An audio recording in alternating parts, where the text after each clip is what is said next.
Hello friends, welcome back to another video. Here I will show you how to change language in Yakuza Kiwami 3 and darkties game.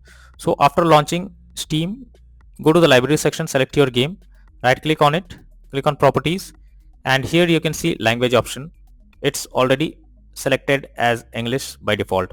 From here you can change the language to any other language that is listed over here. Just for example, select French, and after this the language will be changed to French. You can easily restart your PC, and after that you can check the language that is changed to French.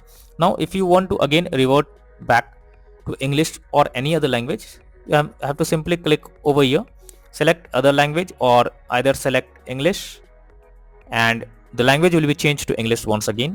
Restart your PC and you will find the language in that particular language where you have selected. So through this way you can easily change the language of the game from English to any other language or revert back to English once again. So that's all for now in this video. Thank you.